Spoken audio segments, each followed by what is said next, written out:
présenter, mais je vois que la plupart d'entre vous me connaissent déjà. Mais il y a quelques-uns qui ne me connaissent pas. Donc moi je vais me présenter, c'est Ilyes. Donc je suis product owner chez Alesia. Maintenant ça fait un petit peu moins d'un an. Je travaille dans des équipes produits maintenant depuis 6-7 ans. Donc dans tout ce qui va être design UX UI, mais tout ce qui va être aussi dans les phases de développement avec des équipes. Donc principalement dans des sujets de développement applicatif et dans des sujets de BI et data. Et aujourd'hui, en fait, j'ai décidé, je trouve le sujet de la discovery et de la delivery qui est très intéressant. Et je me suis dit, on va en discuter pour voir justement qu'est-ce que vous en pensez, mais aussi quelle est votre expérience par rapport à ça. Je reprends mes notes. Donc ouais, avec le petit laser, ça va être intéressant. Donc voilà, alors pourquoi aborder le sujet de comment faire le lien entre discovery et delivery au sein d'une équipe produit, qui va être le sujet justement de la discussion d'aujourd'hui.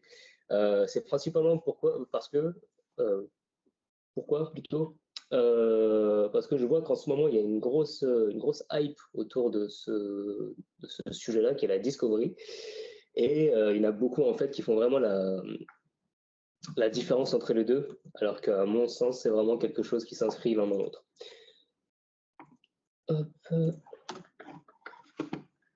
Surface, voilà. Donc le plan il va être en fait très simple. Je vais passer sur une petite introduction. On va essayer de se mettre un petit peu à niveau, au niveau de la compréhension des trois grosses composantes justement de cette présentation-là, qui est la discovery, le delivery et les équipes produits. Et par la suite, on voit un petit peu comment on peut aborder la discovery, comment elle s'inscrit dans le delivery, comment on peut en faire un framework pour son équipe, et apporter une petite conclusion et vous donner quelques petits sujets, quelques petits liens pour aller plus loin si jamais ça vous intéresse. Est-ce que vous avez des questions par rapport à ça? Non. Nickel. Bah, écoutez, on va commencer alors. On va passer sur la définition des termes. Déjà, est-ce qu'il y en a qui sont familiers avec ces termes-là, discovery et delivery? Non. Non. Nickel. Alors bon, là je vous ai mis un petit texte, si jamais vous voulez le lire, faites-vous plaisir, mais on va essayer de passer là-dessus. Donc en gros, la discovery, ça veut dire découverte, comme je vous expliquais, on utilise beaucoup des termes anglais, alors que finalement on pourrait le faire à la française, mais ce serait moins catchy. Donc on utilise discovery. Mais discovery, pour être très simple en fait, c'est un processus qui est vraiment centré sur l'utilisateur, pour déterminer s'il y a une solution ou s'il y a un développement à faire. Donc derrière, en fait, c'est l'équipe qui va faire sa phase de discovery dans un processus en fait pour vraiment vérifier s'il y a un besoin quelque part, de comprendre déjà un besoin, de comprendre l'utilisateur, et derrière d'essayer d'arriver avec une solution et de la présenter d'une manière en fait au plus proche de ce qu'on veut avoir. Donc comme certains sujets, par exemple Spotify, qui vont arriver avec une idée, ils vont se dire il y a des gens qui veulent écouter de la musique en stream, mais on ne sait pas si les gens vont vraiment utiliser l'application. Donc ils sont partis sur sur une première solution, et par la suite ils ont affiné le truc jusqu'à taper directement dans le dur avec l'application Spotify qu'on connaît maintenant. Donc en gros, pour faire très simple, le discovery en fait c'est un processus qui va aider les équipes produits à définir, mais aussi à affiner leurs idées en termes de solutions, pour avoir une compréhension vraiment profonde et réaliste des attendus en fait et des problèmes utilisateurs, pour arriver justement avec une solution qui va répondre au mieux à la demande. Et donc en fait, il y a 4 étapes clés dans ce processus-là, qui est vraiment, vous pouvez les voir juste ici, sont vraiment apprendre et comprendre. Donc là, on parle vraiment des sujets, problèmes et besoins utilisateurs, de définir et décider. Une fois qu'on a compris, qu'on a vraiment validé qu'il y avait un réel besoin, qu'on va vraiment maintenant définir une solution et décider d'actionner en fait, pas juste dire qu'on fait de la discovery pour faire de la discovery. Et ensuite, on va enquiller sur justement le fait de faire une idéation, de prioriser les différentes attentes, et par la suite faire des tests et lancer des genres de prototypes pour vérifier si on tape dans le dur. Tout ça pour apporter une solution qui répond au mieux aux utilisateurs, aux demandes des utilisateurs. Et donc là, je fais le lien directement avec le delivery. Delivery, c'est un sujet, je pense, que tout le monde connaît, surtout dans les équipes Scrum. Ça va vraiment être les phases de développement. Donc, une fois qu'on a fait justement notre idéation, bah, il faut qu'on ait quelque chose de tangible. Donc, on passe directement sur une phase de développement. Et on peut voir ici la logique des 4 étapes clés dans la discovery et pourquoi, à mon sens, c'est un processus discovery, delivery qui en fait est, les deux se rencontrent. Parce que les 2 premières étapes ici, on est vraiment sur une idéation, on est vraiment sur la compréhension du besoin. Et les 2 dernières étapes, on est vraiment dans le delivery, c'est-à-dire dans le développement de la solution. Alors maintenant, qu'est-ce que l'équipe produit? Quand on entend équipe produit, équipe projet, on sait en général pas trop faire la différence entre les deux. Et en général, on dit bah c'est la même chose. C'est plutôt la vision qui va vraiment ici différer. Un projet, on va avoir on va déterminer quelque chose, on se dit bah go, c'est parti, on va s'en occuper. On arrive souvent avec une première idée et on va la développer jusqu'à ce qu'on ait quelque chose qui soit fait, sans vraiment intégrer justement dans ce processus-là de développement bah, des utilisateurs. C'est-à-dire, on peut arriver avec un besoin qui va être bah, je veux une tasse et à la fin je te délivre une tasse. Mais entre-temps, bah, le mec il dit ouais mais en fait j'aimerais avoir une tasse avec cette couleur qui fait ci, qui fait ça, etc. etc. C'est un petit peu la logique. Et qu'est-ce qui va constituer justement cette équipe produit? Ça varie énormément. Moi, en tout cas, personnellement, dans mes expériences, que ce soit dans le design, que ce soit dans le développement pur, les équipes, elles étaient complètement différentes. Donc, on peut souvent avoir des product managers, que ce soit des PM ou des PO. On peut avoir justement des product designers, engineering managers, etc., etc. Mais toujours, en fait, l'objectif là-dedans, c'est de faire réussir la discovery vers le delivery. Alors déjà, est-ce que vous comprenez déjà un petit peu mieux les termes? Et si oui, est-ce que vous verrez peut-être apporter une définition différente à ça? Pour ceux en tout cas qui connaissent déjà le sujet, qui voudraient apporter justement une petite chose. Jérémy, je vois que tu lèves déjà la main, je t'en prie. Oui, normalement j'étais le deuxième à lever la main, mais le premier à l'abaisser, donc pas de souci. Ok. Non, moi c'est plus sur le delivery où je trouve qu'il manque juste la notion même du mot. C'est-à-dire que tu parles de développement du produit le plus souvent dans une organisation agile, mais ce qui manque, je pense, et dans beaucoup d'organisations que j'ai vues, c'est justement de livrer, de délivrer vraiment au sens propre du terme, c'est-à-dire aller en prod avec. Euh, je trouve il y a beaucoup de produits, de missions, de clients qui sont pas équipés ou organisés de manière à pouvoir délivrer vraiment en prod régulièrement et sans que ce soit toute une histoire, soit à cause de normes, soit à cause de la peur que ça pète tout, soit qu'importe. Et voilà, c'était juste ça que je voulais remonter. Parce que si on développe pendant 6 mois plein de choses, mais qu'il n'y a jamais rien qui va en prod, je suis pas convaincu que ce soit tip top. Ouais, bah, pour répondre à ce que tu viens de dire, oui, oui, je suis complètement d'accord avec toi. Après, là, ce que j'expliquais, c'était vraiment une définition qui est théorique. On s'entend que la théorie et la réalité, c'est autre chose. Mais oui, l'objectif, en fait, c'est encore une fois, c'est de pouvoir livrer en fait des incréments, c'est-à-dire qu'on peut, par exemple, travailler sur quelque chose, mais justement le livrer. C'est-à-dire qu'on ne va pas attendre 12 mois, surtout si on est dans des cycles avec itération, entre guillemets, dans des management agiles. Là, on va s'attendre justement à avoir des livraisons assez régulières. Ludovic. Oui. Alors, en fait, j'avais levé la main, puis je l'avais rebaissé parce que tu avais en partie répondu à ma question. Mais du coup, la remarque de Jérémy, qui est extrêmement pertinente, m'amène à un autre point qui peut être en partie connexe. Je ne sais pas si tu vas développer plus tard dans la présentation, dans ce que tu as prévu, la quatrième étape qui s'appelle prototypage et test. Parce qu'en fait, dans prototypage et test, tu peux mettre énormément de choses dedans et justement, ça m'intéresse de savoir, ce que tu recoupes à la fois en prototype. Qu'est-ce que tu appelles un prototype? Et qu'est-ce que tu appelles des tests? Ouais. Alors oui, ça, on va le voir vraiment à la fin avec le dernier point, en gros, le Ouais, framework tu reviens pour dessus, ouais. utiliser. OK. Mais pour répondre très rapidement, en fait, le prototypage, ça va être tout ce qui va être... on peut partir sur des mock-ups, on peut partir sur en fait un MVP minimum. On peut partir sur des POC. Donc le terme, il est vraiment général. Et les tests, en fait, là, ça va vraiment être des tests UAT. Donc vraiment, c'est des User Acceptance Tests. Donc là, ça va vraiment être au niveau de ce qu'on peut avoir comme, tu sais, comme les utilisateurs clés avec qui on va pouvoir travailler, qui vont pouvoir tester la solution et nous valider si c'est la bonne approche ou si finalement on tape à côté de la plaque. Ok. D'où l'importance de ce que Jérémy vient de soulever, la delivery. Ouais. Le delivery, parce que pour faire les tests que tu décris dans des bonnes conditions, il faut que ce soit dans des environnements de production. Ouais, complètement. Voilà. Complètement. Ouais, donc c'est oui, effectivement. Là, il y a des gros challenges dans les organisations parce que c'est pas dans la culture, ouais, généralement, malheureusement. Malheureusement, c'est un grand problème. Alors, ça va être justement, je vais le dérouler un petit peu dans la présentation, mais oui, ce sont des points qui vont être abordés. Ouais. Ok, merci. Et Yao, tu avais levé la main. Est-ce que tu veux toujours parler ou est-ce que... Non, je lève et puis après, je vais reposer la question derrière parce que je pense que tu vas dire des choses après. Je te Pas de laisse souci. continuer. N'hésitez pas à prendre des notes comme ça si jamais vous voulez qu'on revienne sur certains sujets. Et faut garder en tête que moi, je fais la présentation, mais c'est pas, j'ai pas une parole divine.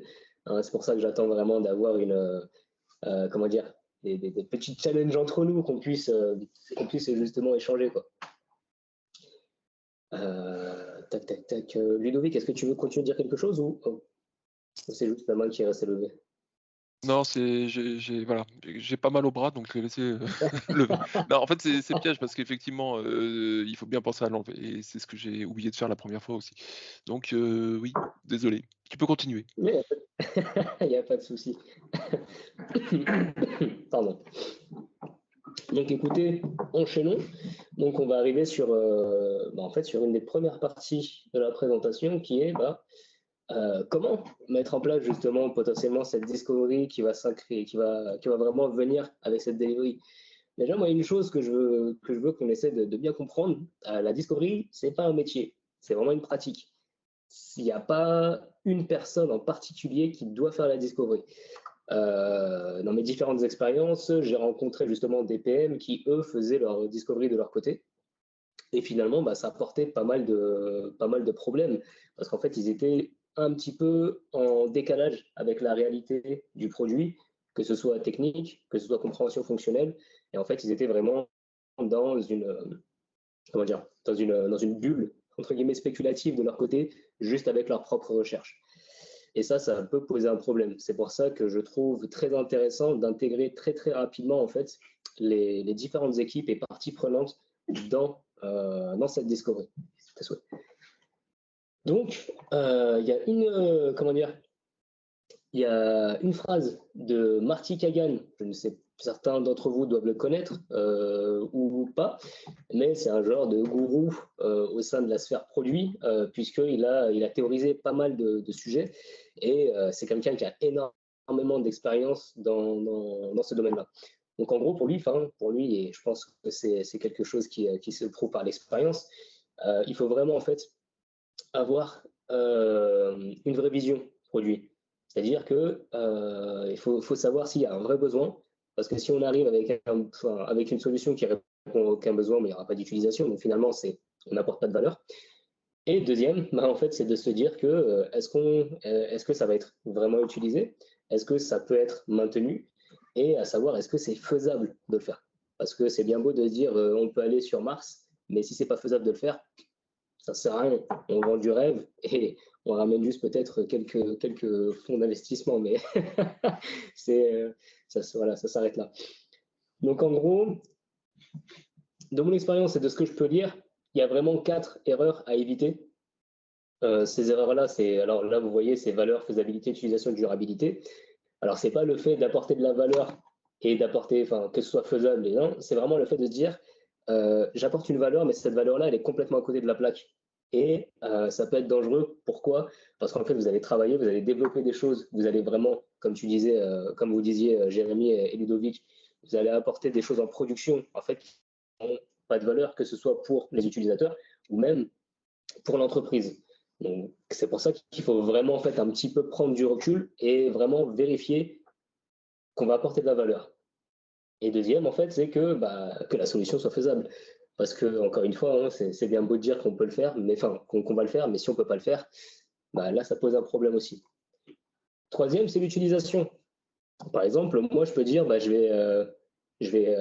vais créer, je sais pas, d'ailleurs, c'est un truc que j'ai vu, ça m'a fait rigoler, un couteau chauffant pour récupérer mon beurre.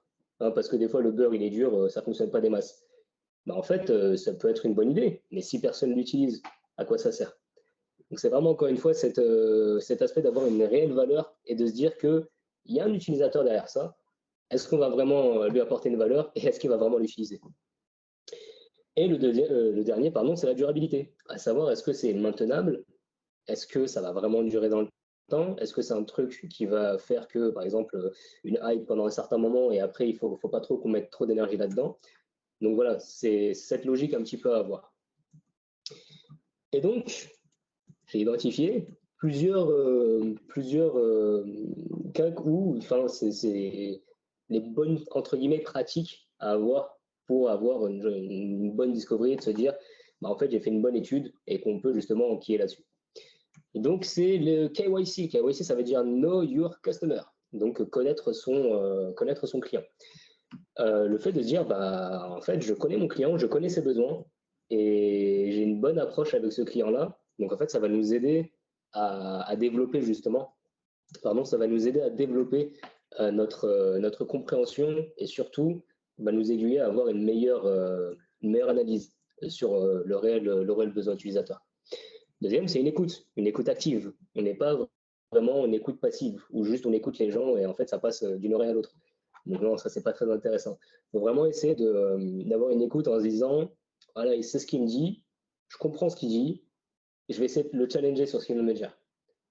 Parce que souvent, juste si on récupère un besoin qu'on ne le challenge pas, en fait, on fait notre travail, mais vraiment le minimum du travail à faire. Et ça, c'est un peu dommage parce que des fois, on peut vraiment aller derrière, on peut vraiment taper des sujets qui sont beaucoup plus intéressants. Derrière, c'est collecter, organiser les retours utilisateurs. Souvent, alors dans une boîte, par exemple, où j'étais dans une fintech, quand j'étais à Montréal, il y avait 3 différentes plateformes pour récupérer ces besoins-là. C'était une dinguerie, c'était trop en fait. Donc en fait, souvent, on perdait un petit peu on perdait de l'information et on récupérait de l'information un peu trop tard. Donc la chose qui est bien, c'est vraiment de centraliser tout ça, de se dire que dans cette même plateforme, ce même endroit, on peut récupérer l'ensemble des informations pour justement pouvoir commencer à analyser et discuter en général avec les équipes avec qui on travaille. Alors ça, c'est un truc, ça fonctionne chez certains et ça fonctionne pas chez d'autres. Mais moi, je fonctionne beaucoup avec des images. Donc, cartographier justement visuellement les choses, ça m'aide énormément justement à prendre du recul et d'avoir justement une vision générale et une compréhension générale du sujet. Donc ça peut aider. Après, l'objectivité. Quand je dis l'objectivité, c'est pas automatique, c'est vraiment pas automatique. En général, on est toujours dans des biais d'interprétation. On va tout de suite apporter sa propre vision à la chose. Sauf que c'est pas toujours le cas. Des fois, on peut se dire que, je sais pas moi, allez, on va dire que tous les clients chez KFC, ils ne mangent que du poulet et ils ne veulent que des frites. Alors que certains, ils vont dire, non, moi j'aimerais bien du maïs. Et voilà, donc c'est pour ça qu'il faut vraiment ah oui, ça montre que j'ai de l'expérience avec KFC, mais c'est pour dire comme quoi il faut jamais juste se dire moi j'ai ma propre idée et cette idée-là c'est comme je disais juste avant c'est parole divine. Ça faut vraiment s'en écarter. Et après ça c'est un petit clin d'œil à nos amis développeurs. Mais tester, est-ce vraiment douter? Et là ça revient justement avec ce que tu disais juste un petit peu avant Ludovic. Là c'est vraiment quand tu as un incrément et que tu peux vraiment le tester. Il faut vraiment que au sein de l'équipe produit, en fait, on puisse tester la solution. Déjà de 1, pour vérifier que tout est nickel, que tout fonctionne bien et que techniquement on est carré. Et de 2, en fait, pour pouvoir le présenter justement aux utilisateurs clés pour que derrière eux, ils puissent nous faire un retour sur les avancements de la chose. Donc voilà, ce sont les pour et les contre, je trouve, qu'on peut avoir justement là-dedans, dans cette première approche, en tout cas, cette première étape.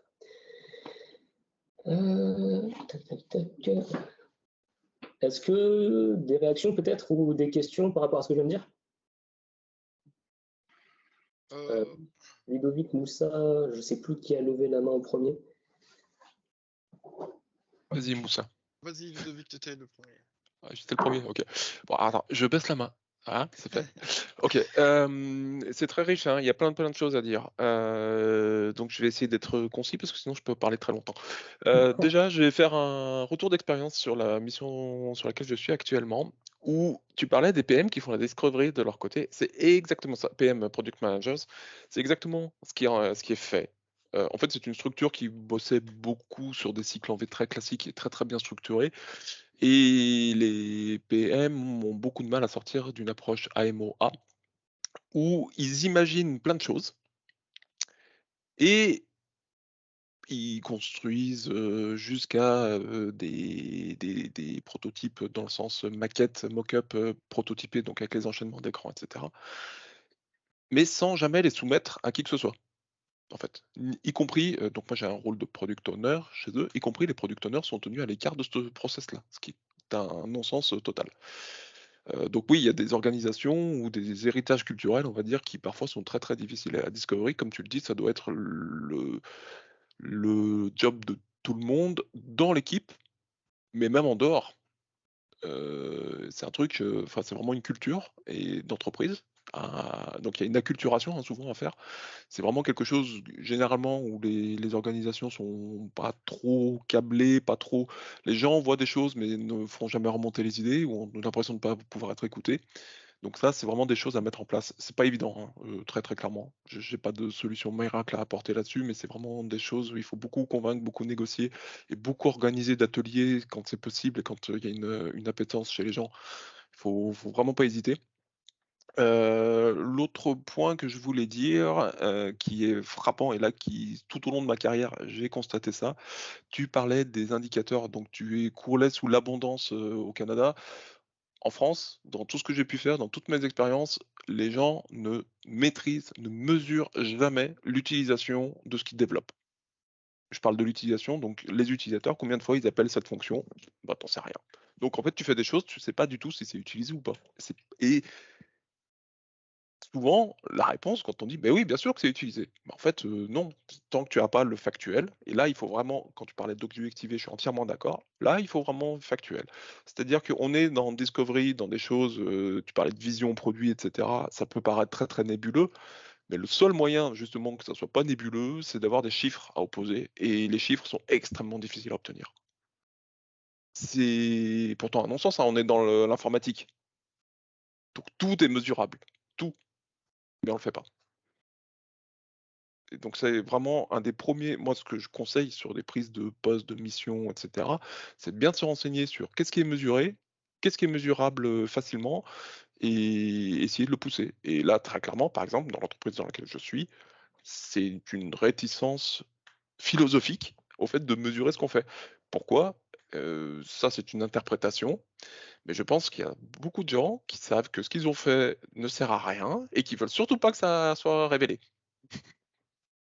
C'est un autre problème, mais c'est quelque chose où vous allez forcément être confronté à un moment donné. Voilà. Et je termine là, mais j'aurais encore plein de choses à dire. C'est extrêmement intéressant, c'est très riche. Bravo.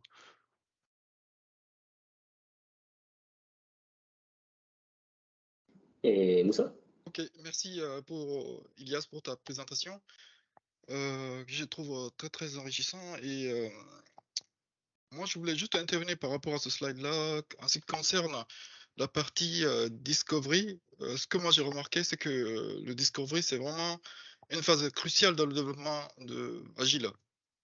Donc, pour moi, cette étape-là, il faut vraiment la maîtriser pour pouvoir proposer des solutions qui répondent vraiment aux besoins du client. Ensuite, les différentes phases que tu as énumérées là, pour moi, j'ai l'impression qu'en fait, quand on lit, on a l'impression que ce sont des choses qu'il faut éviter au fait d'inclure dans l'étude au fait du besoin. La valeur apportée, la faisabilité, l'utilisation, la durabilité. Pour moi, ce sont des valeurs justement qu'il faut apporter. C'est pas des choses à éviter. C'est-à-dire que ce sont des points d'attention auxquels il faut faire vraiment. Il faut regarder avec un œil poussé pour apporter des solutions. Après, peut-être que je me trompe dans la compréhension, mais pour moi, ces valeurs-là, c'est les points d'attention qu'il faut avoir dans la phase d'étude discovery. Je sais pas, qu'est-ce que tu en penses? Alors, je vais rebondir sur ce que tu viens de dire, mais en fait, si tu veux, c'est que là, tu vois, ce que j'ai mis ici, valeur, faisabilité, utilisation, durabilité, comme j'expliquais en fait quand j'ai commencé, ce ne sont pas proprement parlé des erreurs. C'est-à-dire, le fait de ne pas connaître la valeur, de ne pas savoir quelle valeur tu vas pouvoir ajouter, et ça c'est une erreur. Le fait de ne pas savoir si c'est faisable, ça, c'est une erreur.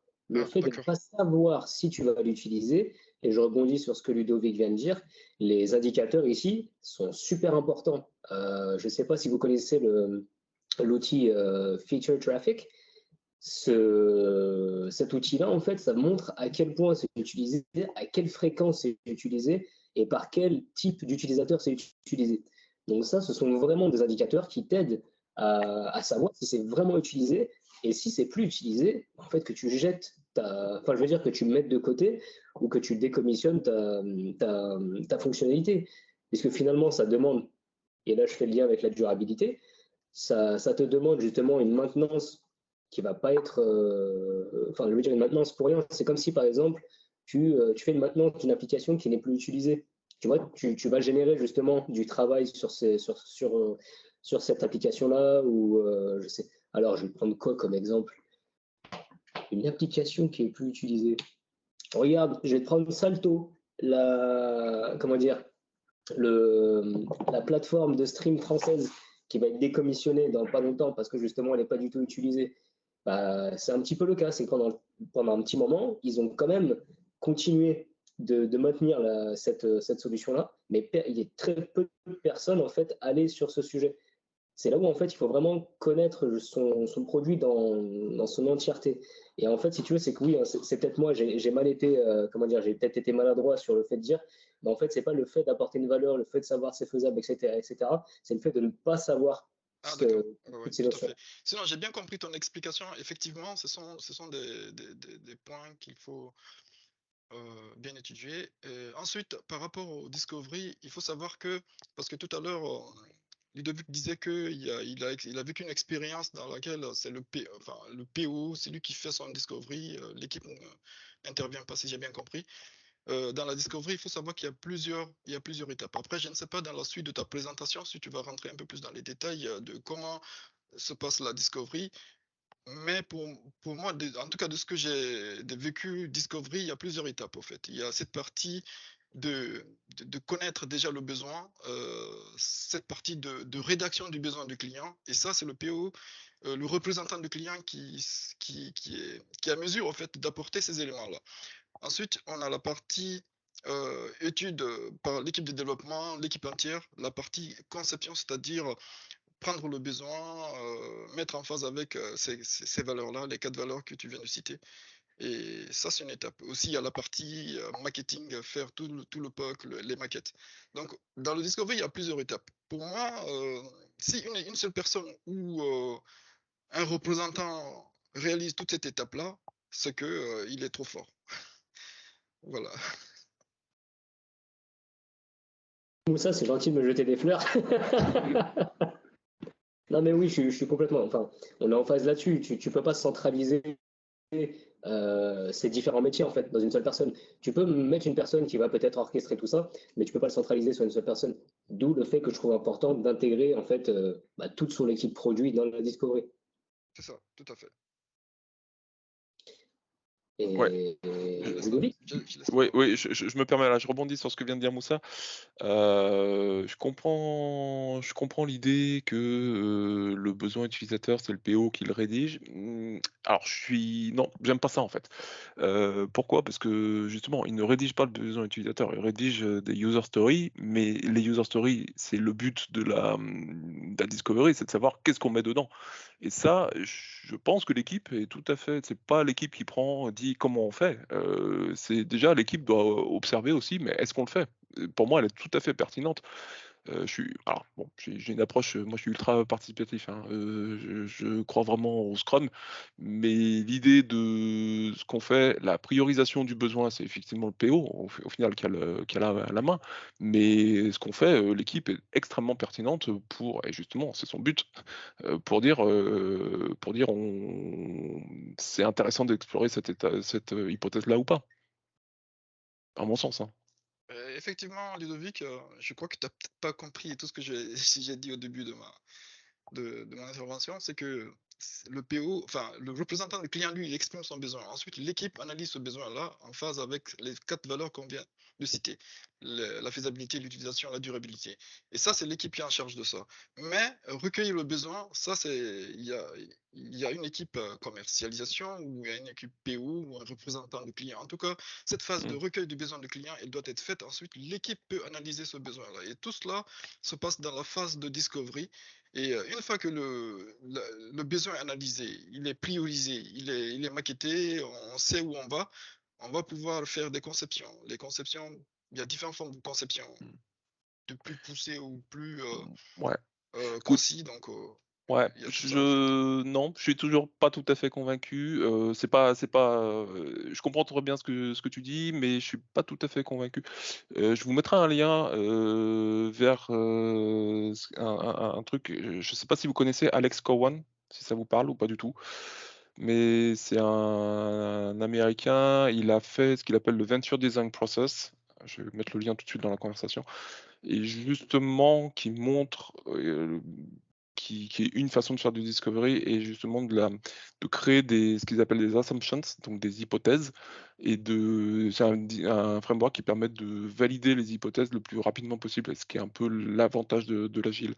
Et justement, les hypothèses ne sont pas forcément liées à un besoin client recueilli. C'est là où je rejoins. C'est le terme recueil de besoin finalement qui me fait tiquer. Je pense que si tu veux identifier la source de mes remarques là, c'est le terme recueil du besoin.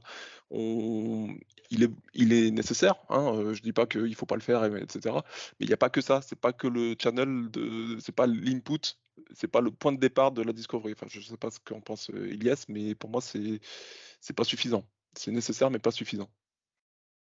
Voilà, c'est ce que je voulais dire.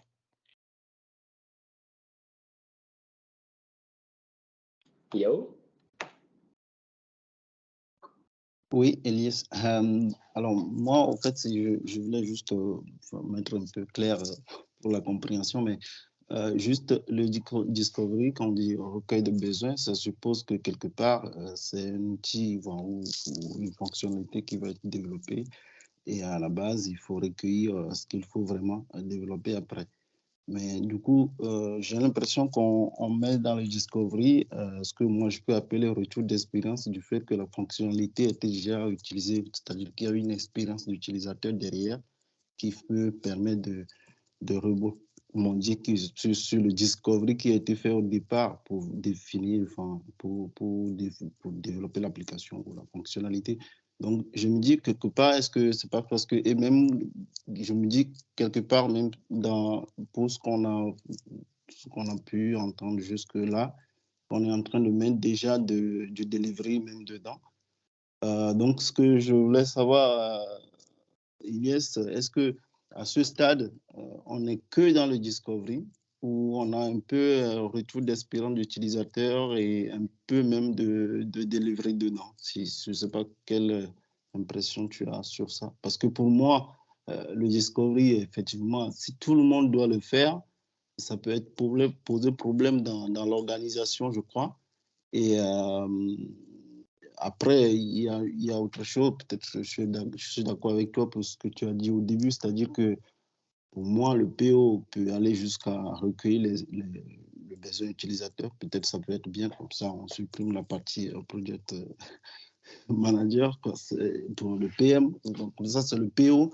Il n'est pas là juste pour suivre le delivery, mais le delivery, mais de faire le discovery en même temps dedans. Je ne sais pas, qu'est-ce que tu en penses? Alors, pour réagir avec ce que Moussa disait, ce que Ludovic disait, ce que toi tu viens de dire, Yao, faut comprendre que Discovery, là pour le moment, c'est vraiment un terme général. On essaie de voir un truc sur quelque chose, par exemple sur un produit qui n'est pas encore existant. Mais par exemple, sur un produit qui est déjà existant, en fait, ça va vraiment être une boucle. Tout à l'heure, je vous montrerai justement, il y a cette boucle-là qui a été bien imagée par Zen et Ex Machina. Et en gros, si vous voulez, c'est que le recueil de besoins de base, si on est sur un premier lancement, il n'y aura pas vraiment de recueil de besoins. C'est-à-dire qu'on va déjà identifier s'il y a le besoin, on va valider avec des utilisateurs s'il y a ce besoin-là, et par la suite, on va commencer à proposer des solutions. Et c'est qu'après qu'on ait des solutions qui ont été proposées, que là, on va commencer à faire un recueil de besoins. C'est-à-dire qu'on va affiner petit à petit. Je vous prends encore une fois l'expérience que j'ai dans le web marketing. En gros, il y a un client qui vient nous dire, moi, je fais des locations de chalets, j'aimerais avoir un site. Donc déjà, tu vois le besoin. C'est quoi? C'est créer ton site. Donc toi, tu vas faire une structure, tu vas faire un site, tu vas faire justement toute ta structure de site de location en ligne de chalet. Et en fait, si tu veux, c'est quand je te parle de discovery, là, on va prendre une première phase où tu vas dire, il y a le besoin, je l'ai déterminé avec l'utilisateur et je vais commencer en fait ma phase de discovery. Je vais regarder à côté comment ça se passe et je vais faire mon étude de marché, je vais faire mon étude de faisabilité. Est-ce que c'est faisable? Est-ce qu'il y a d'autres sites qui existent? Est-ce que finalement ça prend bien comme il faut? Comment on va pouvoir faire pour le créer et comment on va se démerder en fait pour que ce soit vraiment bien utilisé. Donc là, tu commences déjà à prendre tout ça, tu commences justement à être dans ces 4 étapes clés qui sont l'idéation, le prototypage, les tests, etc., etc. Et par la suite, une fois que tu auras présenté ton MVP, ton POC, tu l'appelles comme tu veux, tu vas le présenter, tu vas dire, OK, maintenant, est-ce qu'on a tapé à peu près là où vous voyez la chose, ou est-ce qu'on est complètement à l'ouest? Et c'est là où tu vas commencer à affiner, c'est là où tu vas refaire ce recueil de besoins, et c'est là où tu vas être constamment, je vais faire là, dans une boucle, tu vois, où tu vas voir discovery, delivery, discovery, delivery, discovery, delivery. Parce que finalement, tu vas toujours être dans le recueil du besoin, tu vas toujours être centralisé sur l'utilisateur. Je ne sais pas si ça répond un petit peu à ta question, ou si même Moussa et Ludovic, vous voyez à peu près ce que je veux dire. Oui, Oui, j'ai moi bien compris ce que tu veux dire. j'ai bien compris la question de Yao. Après, sa question, en fait, ça concernait les différentes phases dans le discovery. Pour lui, en fait, il a l'impression que tout ce que tu viens de dire, là, en fait, le delivery se retrouve dedans. Pour moi, la phase de MVP, au fait, on ne parle pas de MVP quand on est en discovery. D'autant plus que dans le discovery, tu as plusieurs étapes, en fait, comme je l'ai dit au début. Chacune de ces étapes-là, en fait, une seule personne ne peut pas les faire. Donc, dans ces étapes-là, il faut inclure toute l'équipe, les développeurs, le PO, le BA. Donc, tout cet ensemble de compétences doivent agir ensemble pour le discovery. Donc, il y a le PO qui doit faire son taf, le BA qui fait son taf, et les développeurs aussi feront leur taf. Donc, moi, le discovery, je le vois en deux grandes parties. Il y a la partie de la rédaction et la partie de la conception. Et toutes ces parties-là concernent le discovery. Ensuite, une fois que cette partie est terminée, mais peut-être qu'en avance de phase, peut-être que le client a déjà une maquette. Hein. Il y en a qui partent sur des maquettes, ensuite ils font des choses. Mais pour moi, cette phase-là, on ne parle pas de MVP, parce que quand tu parles de MVP, ça veut dire que tu as déjà fait un code qui répond au minimum du besoin du client. Au minimum de réalisation qui répond aux besoins du client. Pour moi, c'est ça en fait. Mais avant de faire le code, il faut quand même comprendre le besoin, le spécifier et le prioriser. Et toute cette étape-là, en fait, ça fait partie du discovery. Donc, voilà, je ne sais pas si on est toujours en phase à Lido ou pas, mais c'est comme ça, moi, j'ai compris les choses. Que MVP, ça peut être aussi juste une maquette. Hein. On Oui, n'est c'est ça, pas en fait, forcément tu as raison. dans du développement. Exactement. Le MVP, ça peut être un truc tout bête, hein, ça peut juste être une façade, c'est pas obligé d'être une solution. Bon, je pense qu'on peut se mettre d'accord sur la conclusion que l'idée est de mettre dans les mains des stakeholders, parce qu'il y a pas, enfin, il y a l'utilisateur final, il y a le client, etc. Donc je ne sais pas trop, toutes les parties prenantes, mettre dans les mains le plus rapidement possible quelque chose, quel qu'il soit, que ce soit un produit fini ou juste un bout de truc qui pendouille, pardonnez l'expression, mais peu importe. Le truc, c'est de valider le plus vite possible on s'est bien compris et qu'on fait bien des choses utiles. Et donc, il faut livrer et mesurer. Oui, c'est ça. Là-dessus, on est tout à fait en phase. Tu as tout à fait raison. Nickel. Bah Vu écoutez, la vitesse à laquelle on avance, tu penses qu'on va y arriver? Donc là, tu oui, On oui, arrête de écoutez, parler, promis. non, c'est bon, continue de parler, mais je vais juste avancer, comme ça au moins on arrive à couvrir un peu le tout. Et si jamais vous voulez qu'on discute après, on discutera, et, je suis disponible de toute manière. Donc voilà, donc en fait, c'était pour rebondir avec ce que tu disais. Ok, non, c'est pas le bon truc. Hop, hop, c'est bien comme ça. Donc oui, bah, en fait, les premières étapes, comment on peut commencer déjà à aborder la discographie. Discographie, c'est autre chose. La discovery. Et c'est là où j'aime beaucoup justement le livre de Teresa Torres, pardon, qui elle a écrit un bouquin justement sur comment appréhender la discovery.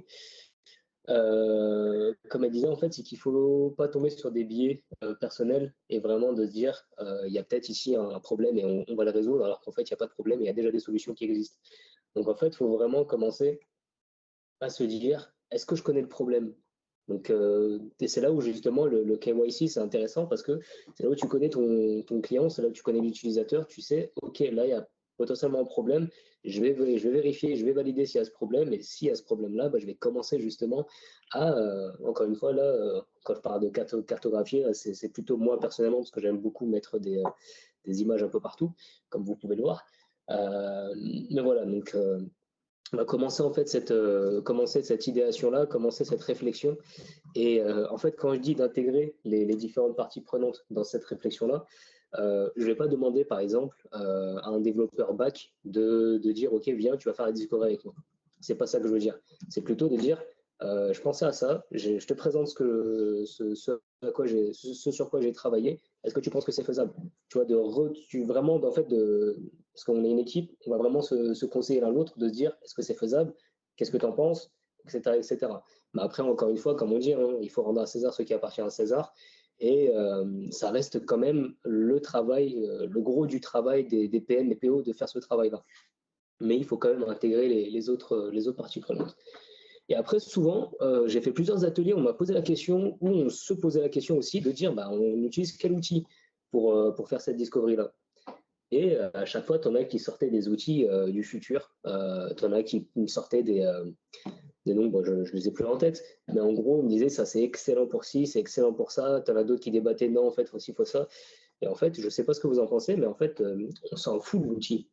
Tant qu'on fait de la discovery, on s'en fout de l'outil. Tu peux mettre ça sur un Excel, tu peux mettre ça sur un Google Doc, tu peux mettre ça sur ce que tu veux. Le principal, c'est vraiment de commencer à avoir un outil, en fait, de centraliser, ce recueil et cette idéation-là, et en fait, de juste se lancer dans le fait de faire de la discovery. Et bah, il y a une petite, justement, ici, illustration qui est faite par Victor Billette de Vilmer, qui est Product Manager chez L'Oréal. Je vous incite d'ailleurs à regarder ce qu'il fait parce que c'est bien sympa ce qu'il fait. Super intéressant, il traite beaucoup de tout ce qui est lié à la data. Et donc voilà, lui, en fait, ce qu'il pense quand on parle de discovery et qui s'inscrit dans la delivery, c'est vraiment de se dire qu'on va commencer par faire une innovation, on va expérimenter. Ensuite, on va justement, grâce à cette expérience-là, faire de nouvelles fonctionnalités. Et ensuite, tout en n'oubliant pas, de continuer d'améliorer les fonctionnalités existantes. Ça sert à rien d'innover juste pour innover. Encore une fois, s'il n'y a pas de besoin, on ne va pas bosser sur quelque chose qui, finalement, va pas nous apporter de la valeur. Et bien sûr, le fait de ne pas oublier la dette technique, qui potentiellement, en fonction des avancées, en fonction des mises à jour, va nous poser problème. Et toujours aussi d'anticiper les différents bugs qu'on pourrait avoir. Et je vous inviterai à regarder ça si jamais vous avez le support par la suite. Si je comprends bien, Pauline ou Camille, on aura le support à dispo, de pouvoir regarder ça et d'aller voir justement ce que fait ce monsieur de Vilmer. Et hop, donc en fait, pour revenir un petit peu sur tout ce qu'on s'est dit, là, comment intégrer justement ça et comment en faire un framework dans une structure, en fait, une infrastructure de travail. Donc en fait, comment justement appréhender la discovery et l'intégrer directement dans le delivery. Donc ça revient à ce que tu disais, Moussa, tout à l'heure. Là, j'aime beaucoup ce schéma qui vient du site Product Board, qui justement travaille énormément sur ce genre de sujet-là. Je vous laisse regarder ça rapidement, mais je trouve que ça interprète bien comme il faut justement ce processus-là. Quand tu vois tout à l'heure, Moussa, tu me disais que en fait, tu fais du discovery et ensuite tu fais du delivery. Bah, en fait, moi, je suis pas entièrement d'accord là-dessus. Pourquoi? Parce que je pense qu'on peut tout le temps être dans un cycle, en fait, dans un cercle fermé qui est continu. De se dire que tout le monde est intégré dans cette boucle-là. Et en plus de ça, tout le monde communique. Et en fait, on a justement cet esprit un petit peu agile, qu'on a une communication claire, on a un but partagé et qu'on peut tous avancer pareil, dans le même sens. Donc voilà, c'est comme je disais, la vision stratégique, en général, elle est apportée soit par le CEO, soit par le product manager du groupe, soit par les gens produits vraiment équipe du groupe ou de la société. Et finalement, en fait, il y a les équipes produits qui vont venir travailler là-dessus, qui vont vraiment affiner au fil du temps cette logique-là, qui vont affiner déjà la réflexion. Et par la suite, une fois que tout ça, que la réflexion est faite, l'idéation est faite, que les décisions sont prises et qu'on agit, justement, ici, d'aller partir dans le delivery qui est vraiment, comme on disait au début, d'apporter quelque chose en production. Et c'est tout bête, mais en général, quand on va dire bon, je vais faire de la discovery, par exemple, moi je vous prends le cas dans la mission où je suis actuellement. Quand j'ai dit que j'allais le faire, on m'a dit mais pourquoi tu le fais? Ça sert à rien, on connaît déjà le besoin. Donc en fait, je me suis remémoré ce que m'avait dit une de mes PM dans mes anciens tafs, c'est ne demande pas permission, tu demandes plus tard à te faire pardonner si jamais ça ne fonctionne pas. Donc en gros, si on travaille sur quelque chose et que ça fonctionne, on ne va jamais te dire mais pourquoi tu as fait ça? Et en général, quand on fait un travail de discovery, on fait un travail de recherche, ça porte souvent ses fruits. Et je le dis encore une fois, c'est pas que du bullshit. On arrive vraiment à apporter une réelle valeur avec ce genre de travail en fait. Souvent, on arrive avec un MVP, comme je le disais juste avant, ça peut être une maquette, ça peut être un petit bout de code, ça peut être ci, ça peut être ça. On arrive souvent avec une vision qui est déjà en fait claire, un alignement sur la vision. Et ça, c'est super intéressant parce que quand tout le monde sait où on va, finalement, tout le monde a un petit peu cette responsabilité de se dire, OK, on va tous ensemble là-dessus, on va se donner là-dessus pour qu'on sorte quelque chose de bien. Et aussi le fait de se dire, bah, maintenant, je connais les risques. Donc, bonjour les risques, je vous connais. Donc maintenant, je peux les mettre de côté. Je peux dire, ça, c'est un risque, je sais que c'est un risque, c'est identifié, on va le mettre de côté. Et en plus de ça, ce qui est bien, c'est que souvent les équipes, elles sont responsabilisées et en fait, elles montent en force parce qu'elles veulent arriver à une solution. Encore, là, je parle dans un monde vraiment théorique et parfait, hein.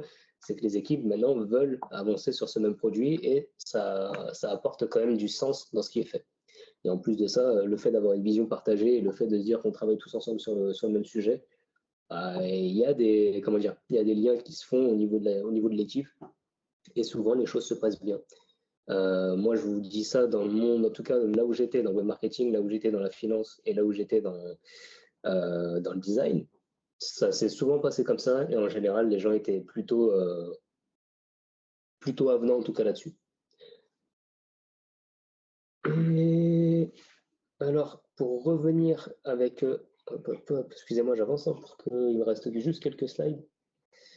Hop. Pour revenir un petit peu pour vraiment, dans l'équipe produit, comment on peut s'organiser pour faire justement et avancer avec ce genre de framework. En fait, comment organiser l'équipe produit pour que tout le monde soit sur la même longueur d'onde. Il y a ce petit schéma de Zen Ex Machina, qui encore une fois, eux, ont beaucoup potassé sur la théorie, en tout cas pour la mise en place de ce genre de framework, qui est très intéressant et qui reprend en fait les 4 étapes clés qu'on a abordé au début de la présentation. Donc le fait vraiment de se dire qu'on va faire une étude, on va définir si cette étude elle est bien, on va se dire ok c'est bon, on agit. Une fois qu'on a agi, on va développer. Et une fois que c'est développé, on a une première solution qu'on va pouvoir délivrer. Et là, ça revient avec ce que tu disais, Ludovic, le fait de mettre quelque chose en production et le fait de mettre quelque chose qu'on peut mesurer, quelque chose de mesurable et qu'on peut vraiment discuter là-dessus avec les utilisateurs. Et en fait, ça revient avec ce que tu disais aussi, Ludovic, dès le début. Je t'avoue, je voulais adresser ça plutôt à la fin. Mais en gros, s'il faut pour avoir ce genre d'application, en fait, c'est vraiment, il faut avoir un mindset. Toutes les entreprises ne l'ont pas, toutes les personnes ne l'ont pas. Ça, c'est pas bien grave. Mais si jamais on pense que c'est quelque chose qu'il faut vraiment appliquer, qu'on peut vraiment appliquer dans une entreprise ou même dans un produit, bon, on essaie de le pousser. Le changement prend du temps, mais ça, c'est autre chose. Il faut aussi des équipes investies et surtout le fait de dire que il ne faut pas qu'on soit dans l'urgence. C'est-à-dire qu'il y a beaucoup d'entreprises, je pense que vous le savez déjà, où il faut tout traiter en urgence. C'est-à-dire qu'on n'a pas le temps de réfléchir, on n'a pas le temps de se poser, de se dire, OK, je prends du recul, voilà, il faut que je fasse ci, il faut que je fasse ça. Enfin, en fait, il faut apprendre à prendre le temps, tout simplement. Et après, bien sûr, hein, c'est les approches en général qui sont plutôt lean et agiles dans ce genre de réflexion-là. Et bien sûr, pour finir, de l'huile de coude, parce qu'il faut quand même bosser là-dessus. Et ça demande quand même pas mal de réflexion, mais ce qui est intéressant, c'est que c'est un challenge intellectuel qui est vraiment intéressant. Et donc, pour conclure, et après, si vous voulez, on discute, je te donnerai la main, Ludovic, juste par la suite. Pour conclure, je pense que vous avez compris, mais à mon sens, en tout cas, là, c'est vraiment, je vous donne une conclusion qui est dans ma tête, et vous me direz ce que vous en pensez, ou même si vous voulez qu'on en discute. Pour moi, le discovery, encore une fois, c'est pas un métier, c'est vraiment quelque chose qui peut être donné à tout le monde, mais c'est quelque chose qui doit se faire aussi en équipe. C'est-à-dire qu'il ne faut pas qu'on le fasse de son côté, sinon souvent on tombe à côté de la plaque. Il y a plusieurs intérêts à le faire, mais ce n'est pas souvent automatique. Par exemple, des fois, on est sur des produits des solutions qui sont déjà bien matures. Donc, on n'a pas intérêt à faire 50% de discovery et 50% de delivery. Je veux dire, c'est pas logique.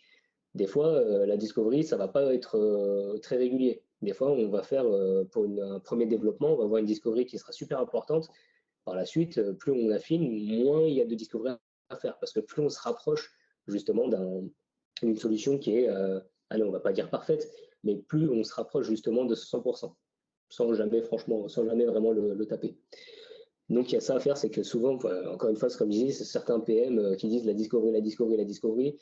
Au bout d'un moment, si les PM ne font que ça, ils ne vont plus rien faire, parce que ça roule tout seul. Vous voyez ce que je veux dire? Et ensuite, bien sûr, encore une fois, hein, le fait de responsabiliser, de centraliser, de communiquer, et finalement, hein, c'est plutôt être agile dans le mindset. Et donc, pour aller plus loin, si jamais ça vous intéresse, je vous ai mis quelques petites références ici. Bon, je pourrais vous en mettre beaucoup plus, mais je pense que ça va être déjà assez. Les 2-3 bouquins que je trouve super intéressants, c'est celui de Jeff Patton et celui de Jake Knapp et celui de Teresa Torres, qui vous donnent vraiment une vision un petit peu globale là-dessus. Si jamais ça vous intéresse de regarder, c'est plutôt sympa. Il y a plusieurs autres outils qui sont plutôt pertinents, en tout cas dans la réflexion et surtout dans la mise en place, et aussi la priorisation. Donc, je ne vais pas passer un par un, ça ne servirait pas à grand-chose. Mais voilà. Ça conclut un petit peu la présentation. Je sais qu'on est un petit peu en retard, mais si jamais vous avez encore une fois, si vous voulez qu'on discute de quoi que ce soit, si vous voulez nous faire part de certains retours d'expérience, n'hésitez surtout pas. Je sais que moi, en tout cas, je peux encore parler. Ludovic. Ouais, désolé, je parle beaucoup. Mais bon, je suis en plein. La mission actuelle, là, c'est un petit peu tout ce qu'il ne faut pas faire en termes de discovery parce que tout est très très lent. Je vais vous donner un truc. On est en train de faire des devs depuis certaines équipes ont commencé depuis 3 ans et demi. Jamais un utilisateur final n'a touché le truc. Donc toutes les hypothèses qui ont été prises ne sont pas vérifiées encore aujourd'hui, donc c'est terrifiant. Ça, c'est vraiment bon. Encore une fois, j'ai expliqué tout à l'heure pourquoi culturellement l'entreprise fonctionnait comme ça, mais la catastrophe est de plus en plus imminente, puisque à un moment donné, il va bien falloir ne plus se cacher. Et c'est vrai que ça risque d'être douloureux pour certains. Ce que je voulais dire, on en revient à mesurer, c'est vachement important et surtout, objectiver, donc dans le sens rendre objectif, mais également se fixer des objectifs. C'est quelque chose c'est très bizarre, hein, parce qu'on bosse tous dans le monde, de l'entreprise, donc normalement une entreprise a des objectifs, ça c'est quelque chose qui paraît rationnel comme ça. Mais je sais pas si vous dans vos pratiques et dans ce qu'on vous donne, est-ce qu'on vous donne réellement des objectifs mesurables? c'est bizarre, mais c'est quelque chose qui est finalement assez rare. Vous connaissez tous ou probablement les fameux objectifs SMART, mesurables avec une temporalité, etc., etc. Enfin, je vous invite à regarder si vous ne connaissez pas. Mais dans le monde de l'agile, ça c'est normalement tout est bien rythmé, on a une cadence de sprints, etc. Mais on est rarement dans des contextes où les gens savent se fixer des objectifs de sprint. Et pourtant, un objectif produit, il y a deux choses. Il y a l'objectif de sprint et il y a, au-delà de l'objectif de sprint, d'ailleurs, un truc qui est super important à fixer. Peut-être qu'en tant que PO, c'est les premiers trucs à faire quand vous prenez une mission, c'est rappeler quel est l'objectif produit. Tu parlais de vision produit, mais parfois, en fait, c'est aussi bête que ça. Les gens ne savent même pas pourquoi on fait le produit, quoi. Et même sur du legacy, hein. Ouais. Mais dans les méthodes agiles, ça passe. Enfin, il y a les objectifs à chaque fois de sprint qui sont définis. Normalement, oui. Alors, comment tu peux te retrouver dans une situation où il y aurait pas de. Bah parce que les gens font de l'agile juste pour coller l'étiquette, déjà, hein, donc c'est pas dans leur pratique. Et puis, encore une fois, définir un objectif, tu peux le faire de plein de façons. Et il faut être efficace dans la définition des objectifs. Ça, c'est quelque chose qui est pas simple, hein. Très honnêtement, c'est pas quelque chose de facile et c'est quelque chose on parle d'amélioration continue. Clairement, savoir se fixer des objectifs en équipe, c'est vraiment quelque chose sur lequel il y a beaucoup, beaucoup de boulot et ça prend du temps. Ouais. Moi, je voudrais juste recentrer le débat sur le Discovery.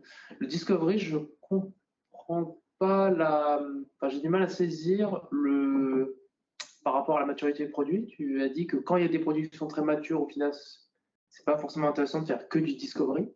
Donc, est-ce que le discovery et delivery, enfin, cette relation qui doit être faite, est particulièrement intéressante sur en fait, la recherche de nouveaux produits, ou en tout cas le lancement de produits qui n'existent pas encore aujourd'hui, enfin, est-ce que c'est préférable d'utiliser cette pratique pour des nouveaux produits? Alors, c'est pas. Là, je parle de. Moi, personnellement, je ne pense pas que ce soit préférable. C'est intéressant. Encore une fois, je pense vraiment que la discovery, que tu la fasses n'importe quel moment ou à n'importe quel endroit, c'est intéressant, parce qu'il y aura toujours un intérêt à ça. Et en général, enfin, je veux dire, toutes les discoveries, tu vas trouver quelque chose. En gros, c'est une étude. Donc, tu vois, encore une fois, comme je disais, c'est une étude de marché, une étude de faisabilité, une étude comment dire, d'identification de problèmes, ce genre de choses. Donc, finalement, je te prends une solution qui n'existe pas. Tu vas quand même faire une grosse discovery parce que tu veux voir si, en fait, il y a un réel besoin et tu veux vérifier s'il y a vraiment des utilisateurs qui vont utiliser cette fonctionnalité application solution. Donc là, en fait, oui, c'est intéressant de le faire dans un truc qui est nouveau, dans un lancement de produit, mais c'est aussi intéressant de le faire sur des produits qui sont déjà matures. C'est vrai que tu vas peut-être le faire moins, mais tu vas quand même le faire. La discovery, c'est pas seulement sur les fonctionnalités, ça peut être sur de l'ergonomie, ça peut être sur de la recherche parcours utilisateur. Par exemple, je vais reprendre Spotify comme exemple. Spotify, quand ils ont commencé, ils n'avaient pas énormément de fonctionnalités là-dessus. Maintenant, je ne sais pas si vous êtes utilisateur de Spotify ou d'autres plateformes d'écoute en ligne, mais tu peux écouter des morceaux de n'importe où.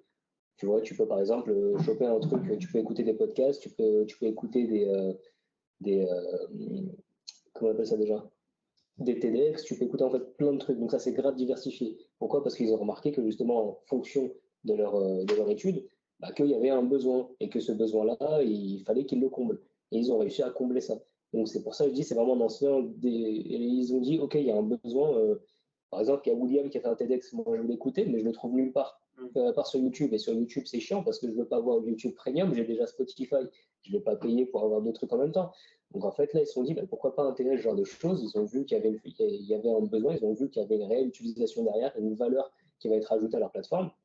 Parce que je pense que c'est pas un cas isolé. Donc finalement, c'est là où ils ont commencé à se diversifier, malgré le fait que Spotify, c'était déjà un produit qui était mature.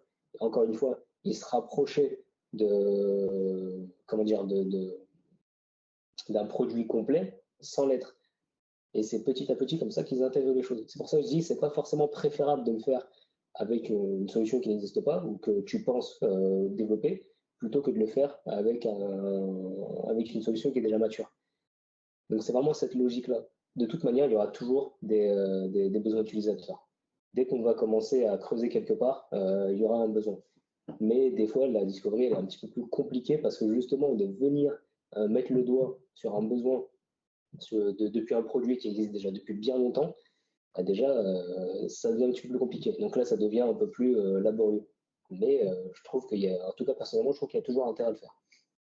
Okay. D'accord. Mais encore une fois, c'est comme disait Ludovic un petit peu avant, c'est que toutes les boîtes ne vont pas être dans cette logique-là. Ils vont se dire, mon produit est déjà très bien comme ça, pour qu'on continue de trouver, de recueillir à chaque fois du besoin. Sauf qu'encore une fois, des fois, c'est des entreprises qui vont passer à côté de parts de marché et en fait des utilisateurs qui vont pas forcément avoir de la valeur ajoutée à leurs produits qu'ils utilisent déjà. C'est comme si je te disais, maintenant, j'en discutais avec Thierry un petit peu juste avant, Gmail, au tout début, c'était juste une page où tu avais tes emails, tu n'avais pas d'accès, enfin, je veux dire, tu n'avais pas de login, tu n'avais rien du tout, tu avais juste à cliquer sur un lien et tu tombais dessus. Et si eux, ils s'étaient dit, bon, on s'arrête là et on arrête de voir un petit peu tout le truc, tu n'aurais pas eu la suite Google, tu n'aurais pas eu tout ce qui est aspect sécurité, etc. etc. D'où le fait de se dire, en fait, un produit, il n'est jamais fini. Il est toujours en constante évolution. Ok. Tu vois.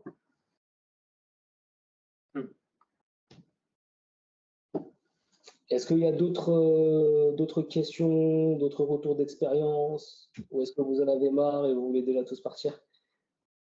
Personnellement, j'ai potentiellement une réflexion par rapport à ce que j'ai vécu. Je pense aussi qu'il y a des business models qui se prêtent plus ou moins à un travail de discovery.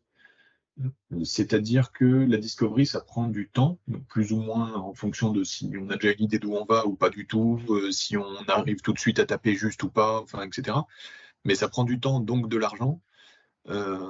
Et il y a des business models pour diverses raisons qui font que ils n'ont pas vraiment les moyens. Après, c'est peut-être une fausse excuse, hein, je ne sais pas, en tout cas, je ne l'ai pas vécu. Mais en gros, c'est un peu no-go. On n'a pas les moyens de chercher où on va. Donc, ils essayent, là, par exemple, mon client actuel, le business model, c'est clairement, je ne fais des évolutions que si un client a payé pour ce développement. Ce qui empêche déjà pas mal de tester des choses, d'explorer, etc., quoi. Donc voilà, c'était juste pour dire ça. Et je suis tout à fait d'accord avec, c'était Ludovic, je crois, qui disait justement qu'il y a des entreprises qui se disent agiles parce que ça fait bien, mais qui ne le sont pas du tout. Et je suis tout à fait d'accord avec ça. On passe, on met l'étiquette, on met du Jira, on fait des sprints de 2 semaines et c'est bon. Et ben pas du tout.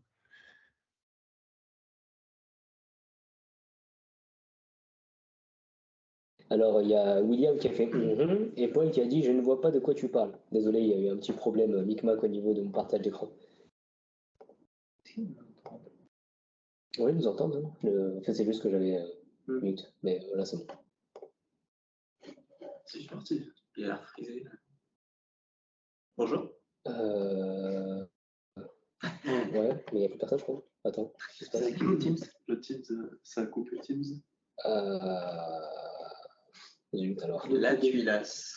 C'est très bien. Il a peur de la réflexion, j'en avais mis, c'est pas besoin de dire au revoir. Non, mais vous êtes encore Elias, tu es toujours là et il y a tout le monde. Regardez le signe. Enfin, Okay. tout le monde.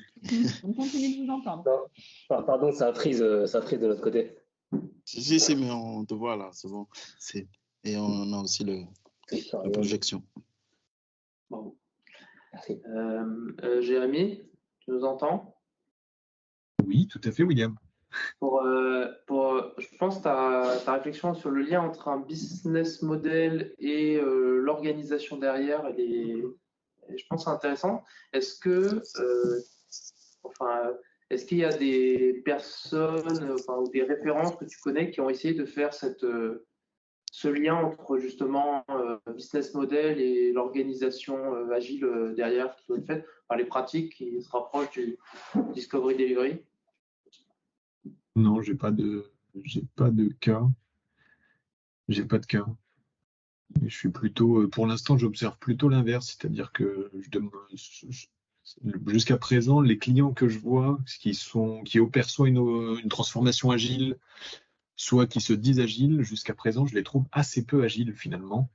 Et c'est pas forcément lié au business model, hein, mais voilà, c'est pour faire bien avant tout, j'ai l'impression, ce qui fait qu'au final, on est un peu bloqué pour tout faire. Donc en effet, il ne faut pas demander la permission, sinon il y aura un no-go de toute façon, parce qu'ils n'ont pas la mentalité. Donc il faut faire des trucs un peu en sous-marin si on veut bouger un petit peu, je pense. Mais j'ai pas d'exemple plus que ça de quelqu'un qui a réussi à transformer un business model ou autre, quoi. Ok. Ouais, je me permets. Ah, pardon, il y a Moussa qui veut parler. Vas-y, Moussa. Moi, c'est juste pour conclure un peu par rapport à la présentation, c'est pour comprendre un peu cette relation entre Discovery et Delivery. Après, la question, c'est à l'ensemble des participants, si quelqu'un a une réponse. Est-ce que quand on a fait, quand on veut faire cette relation entre Discovery et Delivery, pour vous, est-ce que ça a du sens de commencer par Discovery et ensuite aller dans le Delivery ou dans l'inverse, ou faire un cycle Discovery Delivery, faire des allers-retours? C'est-à-dire que quand on a défini une fonctionnalité dans le Discovery, pour moi, ça a plus de sens au fait qu'on commence dans le Discovery. Mais est-ce qu'il y a une des expériences qui fait que on pourrait pour circuiter cette étape-là et commencer directement dans le Delivery, ensuite revenir dans le Discovery et faire ce cycle-là? Après, peut-être ma question elle n'est pas très claire, mais je voulais comprendre un peu cette relation-là. Est-ce qu'on peut partir du Discovery, ensuite Delivery et faire le retour en arrière? Voilà.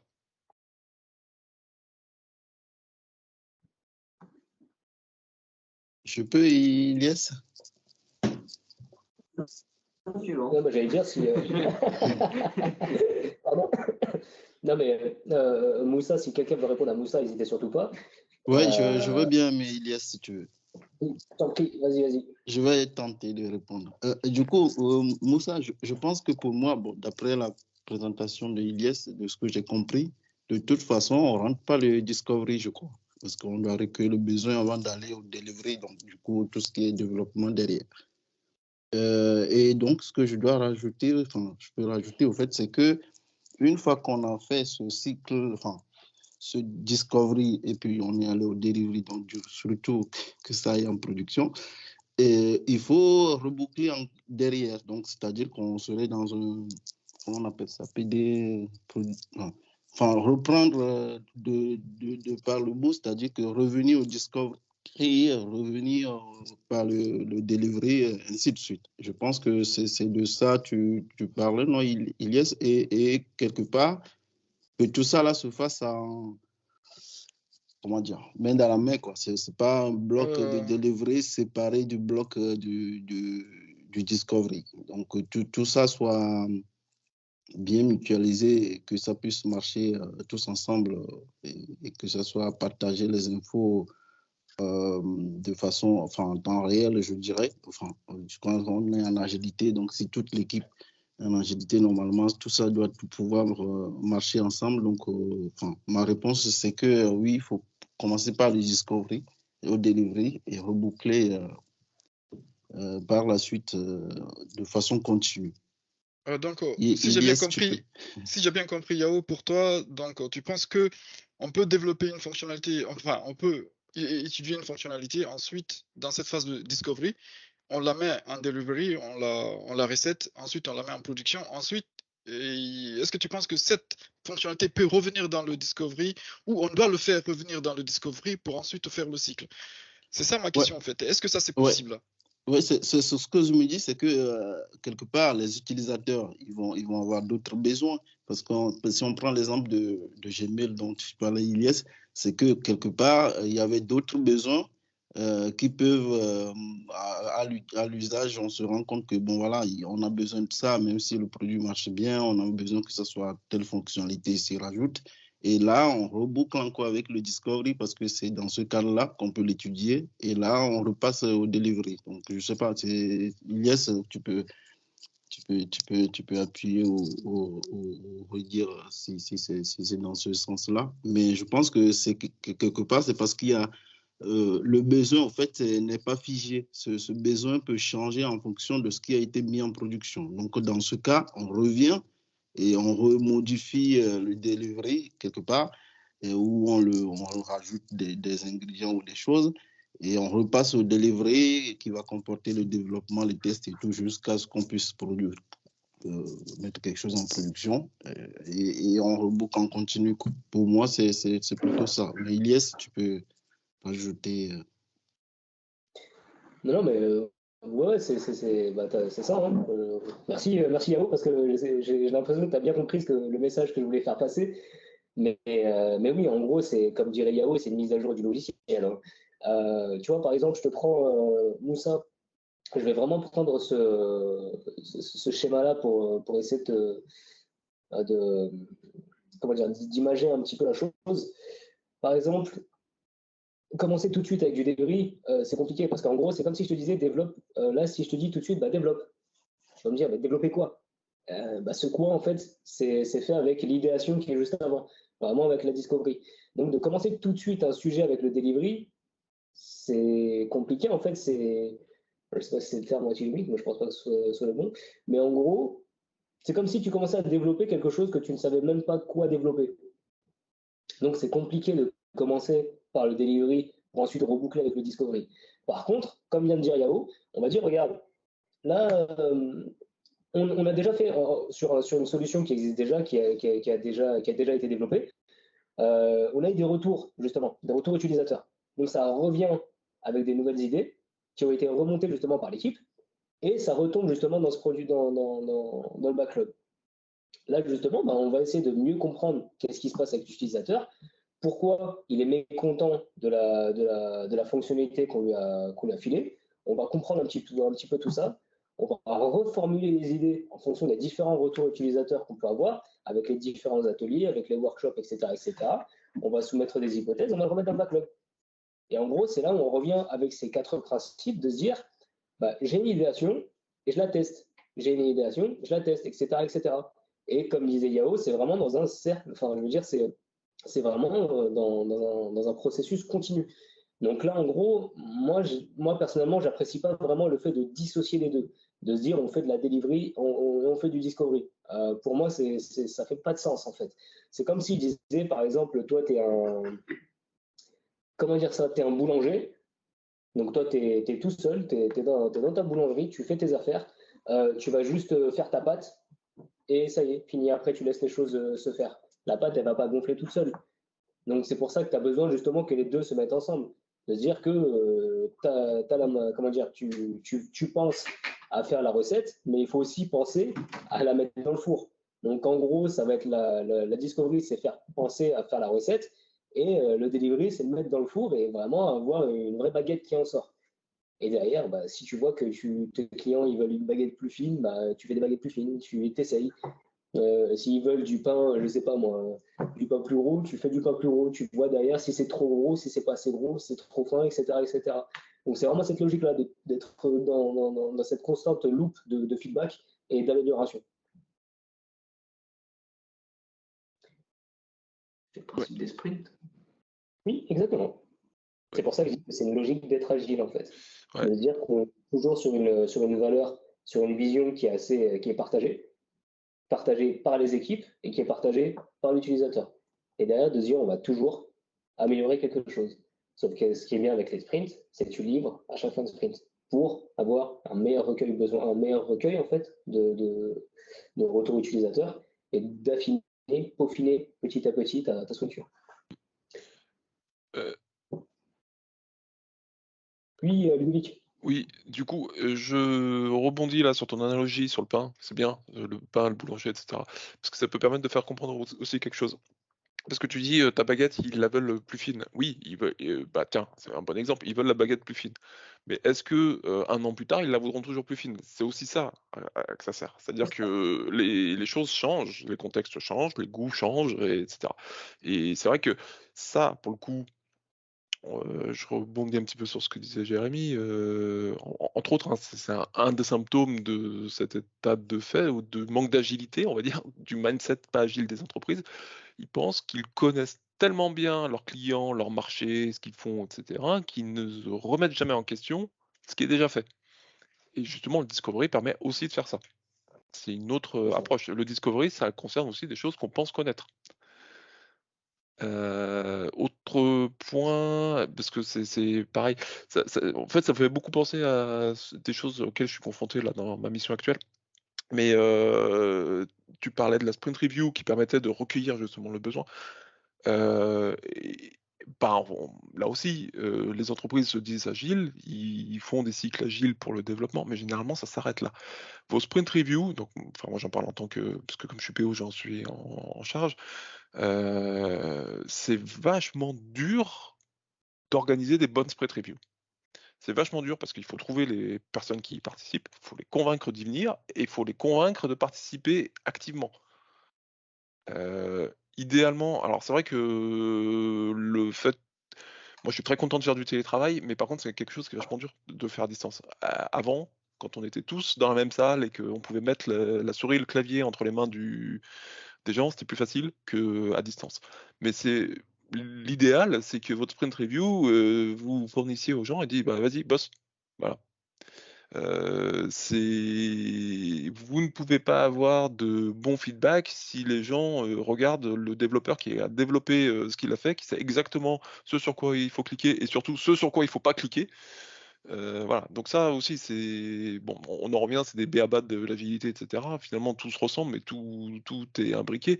Mais c'est super important. C'est pour ça que je posais la question sur les tests aussi au tout début. C'est très dur de faire des vrais tests. Très dur. Et il faut apprendre aux autres aussi. Enfin, c'est un sacré. Je pense qu'il y a moyen de faire un meet-up complet là-dessus. Bah, justement, pour rebondir sur ce que tu viens de dire, Ludovic, moi j'ai juste une question à vous poser. Combien d'entre vous font des démos en rétro?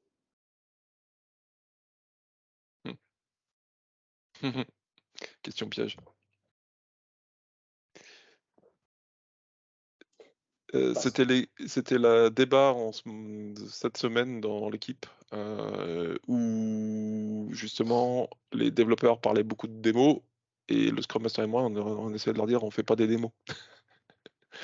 Mais oui, il faut montrer, mais idéalement il faut faire plus que montrer. Quand je parle de démo, c'est démonstration et utilisation. En gros, tu fais la démo et ensuite tu as tes parties prenantes qui sont là, comme tu dis, je prends ma petite souris et je vais faire mon test moi. Parce qu'encore une fois, c'est bien beau c'est comme un jeu de rôle, de se dire que je vais me mettre à la place de l'utilisateur, mais on ne sait jamais ce que ferait l'utilisateur. Moi, je peux être, par exemple, dans un jeu de rôle, je peux être un magicien. Mais un vrai magicien, est-ce qu'il aurait fait la même chose que moi j'ai fait en tant que joueur? C'est pas la même chose. C'est pour ça qu'il faut souvent laisser la solution dans les mains de l'utilisateur final. Et après, encore une fois, je dis ça dans un monde parfait, hein, ce serait top. Et c'est pas vraiment qu'un monde parfait, parce que dans des entreprises où j'ai travaillé, on le faisait. Mais par contre, il faut vraiment garder en tête que c'est pas le truc le plus simple à mettre en place. Des fois, en fait, il y a des utilisateurs qui sont jamais dispo, qui veulent justement pas le faire. Et après, tout ça, encore une fois, ça retombe avec le fait d'être dans un certain mindset et une certaine mentalité.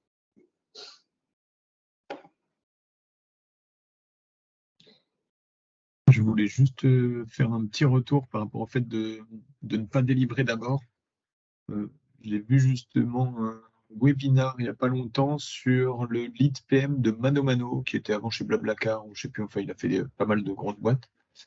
Et lui, il a fait son propre framework en fait, parce qu'il trouvait justement que ça matchait pas bien avec la réalité du terrain, on va dire, les frameworks déjà connus. Donc il a appelé ça Pulse. Il y a 5 étapes. J'ai pas retrouvé de replay du webinar, mais j'ai trouvé un article qu'il a écrit. L'idée globale, c'est en gros de dire quand tu arrives, normalement, c'est justement qu'il y a déjà un besoin d'identifier. Donc peut-être que c'est pas le meilleur besoin du monde pour l'utilisateur, c'est peut-être pas la meilleure fonctionnalité, ce qui va faire décoller le produit ou quoi. Mais souvent, quand on demande de démarrer un produit, c'est qu'on a déjà une idée. Donc lui, en fait, il disait que la première étape, c'est surtout de délivrer ce qui est déjà dans le pipe. Histoire de prendre ses marques, histoire un peu de faire plaisir aux parties prenantes pour lesquelles tu as été engagé déjà pour cette mission, etc. etc.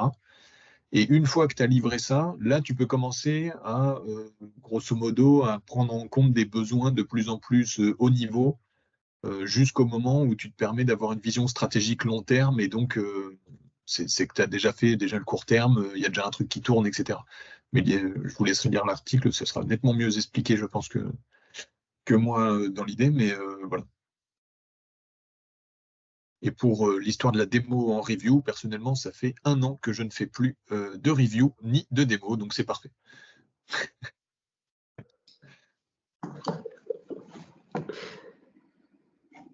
Eh ben, nickel. En tout cas, merci pour vos retours. Je pense que là, il est déjà 14 h, beaucoup d'entre vous doivent déjà partir. Donc, je pense que, à moins que vous ayez d'autres choses, je pense qu'on peut s'arrêter là, en tout cas pour la présentation ou pour les questions. Ouais, moi, j'ai que des oui de mon côté, donc je pense que juste de votre côté, ça doit être le cas.